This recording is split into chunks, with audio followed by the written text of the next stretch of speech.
In this video, we want to make a document that we can use to laser print the truss.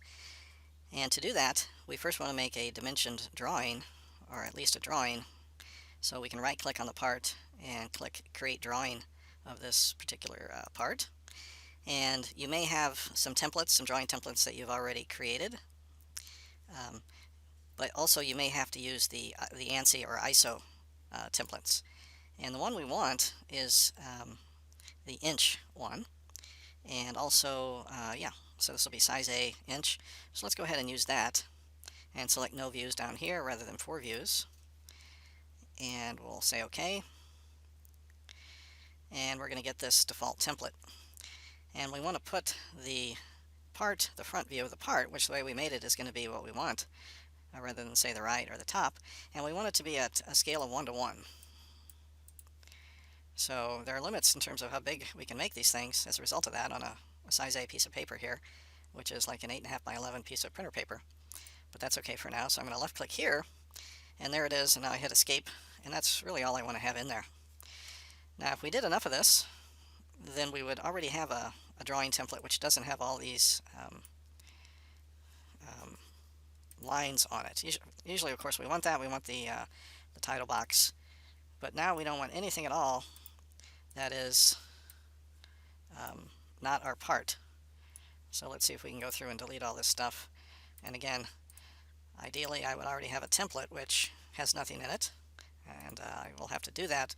But for now, we're going to have to go through here and delete all this stuff. And it's a little bit tedious, but that's okay. It only takes about a minute. There we go. And there's our part. Now you'll notice that the center marks are here, and we don't want those because our laser is going to pick up on those and try to cut those little plus signs. Those come on by default in Onshape as of a few months ago. So I can come over here, right click on the part, show hide. So let's see, hide auto center marks. So I'll click there, and that's what I want right there. It's exactly what I want. And so what I'm going to do is right click on the tab, and I'm going to export this.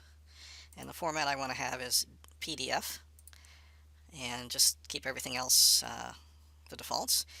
And then this PDF file we're going to read into the program that the laser cutter wants to use, and that is CorelDRAW. And then we're going to change the color and line width of the lines so that we cut this particular part out. So let's go ahead and export that. It'll come down to your hard drive, and it'll take us a minute. And let's make sure it got there. My computer's a little sluggish today, so let's see, where is it? That's not it. Oh, there it is. So it's going to pop up a box and ask you where you want to do it. So I'm just going to take it down to my downloads. Actually, let's go to our file here. Let's see, Truss Design and Onshape. I have a formula for this, or a folder just for this.